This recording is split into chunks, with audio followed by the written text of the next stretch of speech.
The day my absent father came back and what I had to do to make him leave.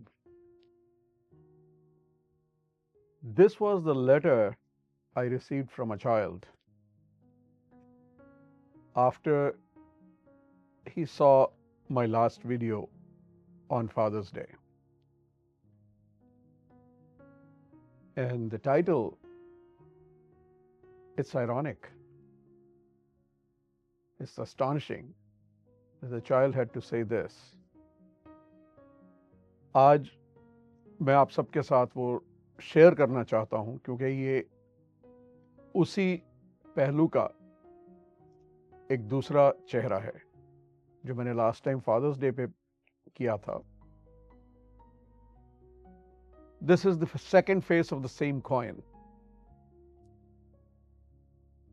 There is a question nobody asks in Indian families at a dinner table.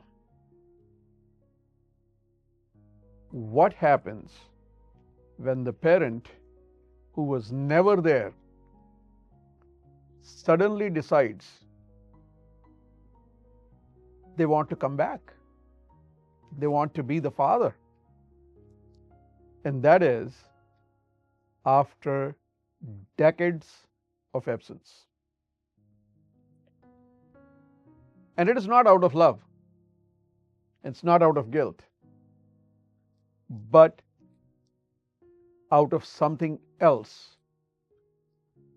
Something that looks like a relationship from outside, but feels like a courtroom from inside.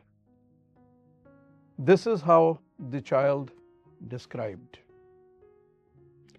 I am going to share his emotions, his viewpoint with you today. With his permission, I'm reading it out from his letter so that you can also understand a second side of the story. I know this because it happened to me. For 13 years, I grew up in a home that was not whole, not perfect, but kind of whole. My mother was the architect of everything. The school runs, the late nights, the beta you can't do this before every exam. She was both parents compressed into one person. And she made it look like effortless, even when I know now it was nothing called effortless. We didn't talk about my biological father much. There was nothing to say. He had been absent for so long that his absence had simply become the furniture of my life. Always there as a name, but it was never discussed. And then one day, 13 years later, he decided that wasn't enough for him anymore. The calls were scheduled, weekly, mandatory. Every Thursday, I would sit in front of a screen, watching him on the screen on the other side, and a social worker also on the other side, and me in the middle, wondering how a conversation with a stranger would go who shares your DNA and still you feel completely unsafe. He didn't use those sessions to connect with me. he used them to reconstruct week after week a narrative of his own. I heard my achievements were nothing. They didn't mean anything. I was belittled every single time. I was underserving. That mother had manipulated me. This is from a man who had been absent for 13 years of my life. While a professional sat silently and listened to it. And we call it a social worker. And their job is supposed to be for the benefit of the child. I was at the edge of something I could not quite name. And I had no language for it yet. No toolkit, no map. Just Thursday again and again and again. And I always wonder what was happening. Here is what I understand now that I didn't then.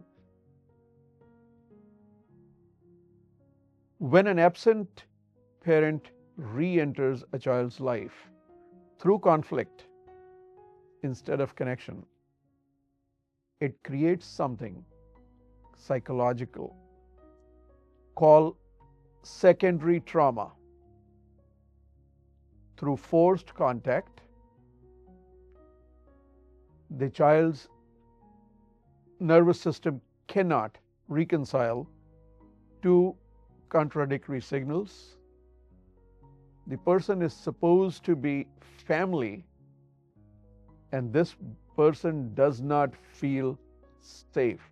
It's really sad when a child feels this way. Dr. Judith Herman's research on relational trauma is clear on this. The most psychologically complex wounds are not from strangers. They are from people whose love you were supposed to be able to take for granted. Because with them, love and harm arrive in the same envelope. And you don't know which one to take first. What I was experiencing wasn't discipline. It wasn't reconnection. It was the weaponization of a child's need for parental approval. Used as a tool to destabilize and not to build my confidence. कितनी अजीब बात है. हम अपनी ego में इतनी आगे निकल जाते हैं कि हम ये देख भी नहीं पाते कि जिस बच्चे के लिए हम ये स्टैंडर्ड्स बना रहे हैं, हम उसे कितना छोटा महसूस करवा रहे हैं. जैसे कि वो एक हस्ती नहीं, एक इंसान नहीं, बल्कि एक ऐसी चीज है जिसकी कोई कीमत नहीं है.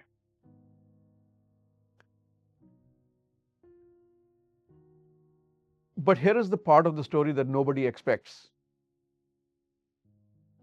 I stopped waiting for someone else to fix it. I contacted my school counselors. They pointed me towards officials, the Attorney General's office, the Sheriff's office. I wrote them emails. I wrote them letters. I made the phone calls. I documented everything. I waited for the response. That took, to me, it feels like way too long. That took weeks to come. And when they did, the meeting stopped. That moment, that quiet, undramatic moment where nothing exploded, but something ended, taught me more about myself than 13 years of Thursday calls could ever teach me. No one handed me my voice. I had to find it myself, quietly, in the middle of something that was trying its hardest to take it from me.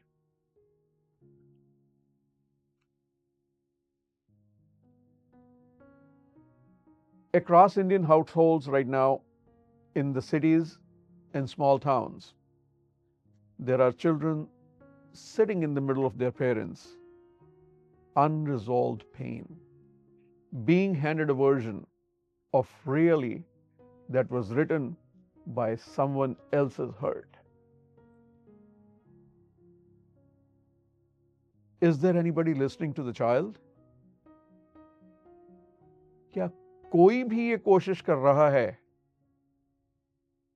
उस बच्चे को देखने की, उस बच्चे के नजरियों को समझने की, उसकी आवाज बनने की?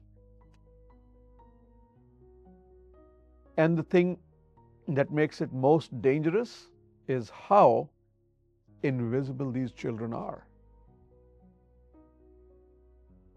There are no visible wounds, just a child who slowly starts to believe what they are being told about their worth, their family, about themselves.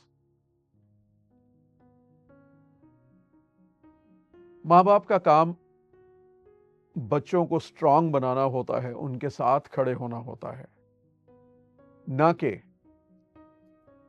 उनको छोटा महसूस कराना, उनको इनसिग्निफिकेंट समझना, या सोसाइटी में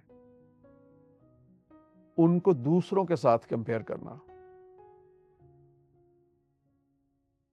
All these things, they lead to an invisible damage that the child cannot ever come across.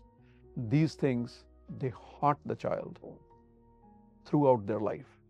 Some can compromise and make a life a little better as they grow, but many cannot. Here's what I want you to know. Whether you are that child or you have been that child,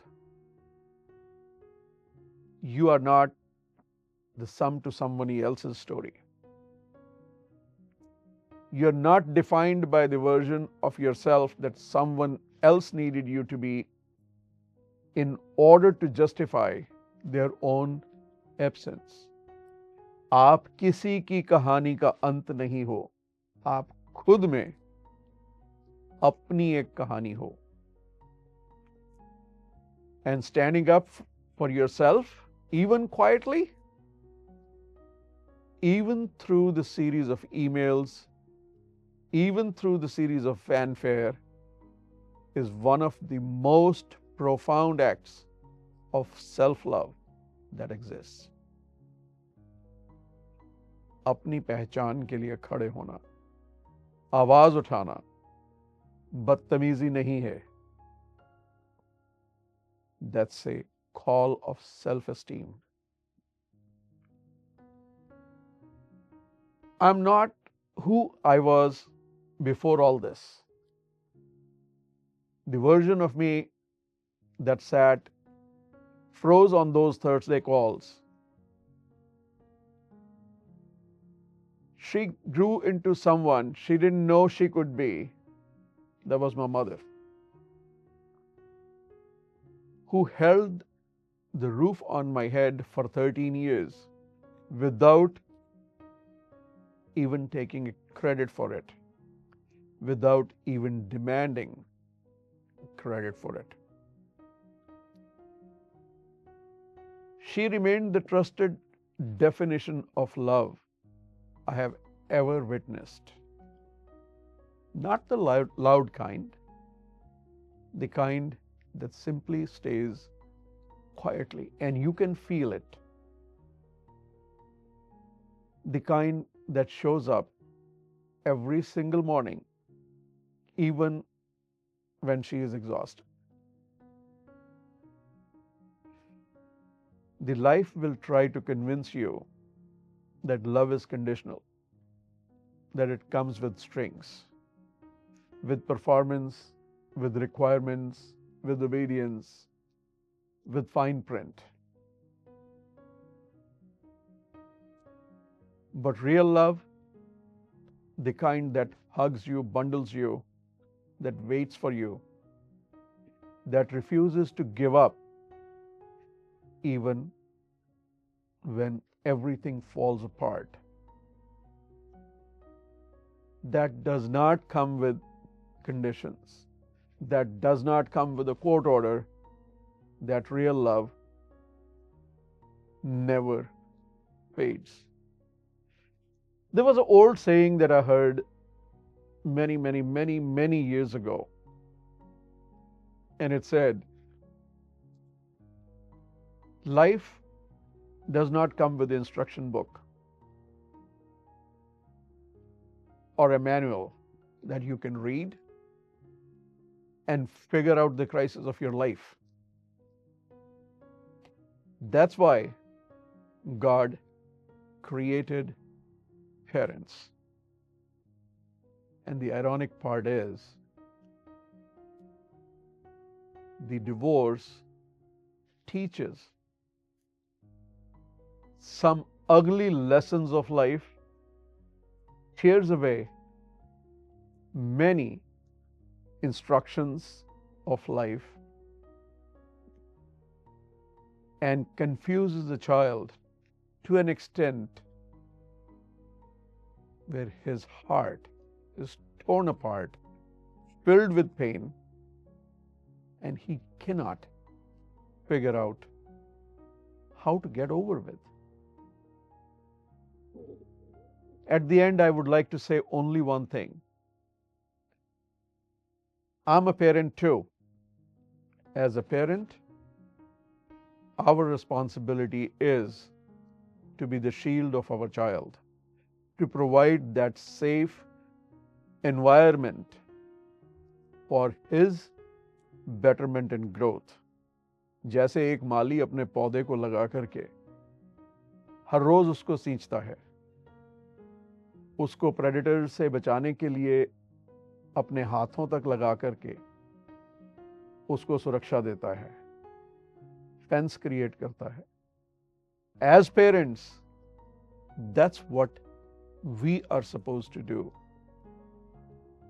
अपने बच्चे की strength बनिए, उनका हौसला बनिए, उनको दुनिया से लड़ने की ताकत दीजिए, ना कि अपनी ईगो में जीते हुए अपने बच्चे के रास्ते में कंकड़ फेंकिए या कांटे बनिए. फिर मिलेंगे एक नए मुद्दे के साथ.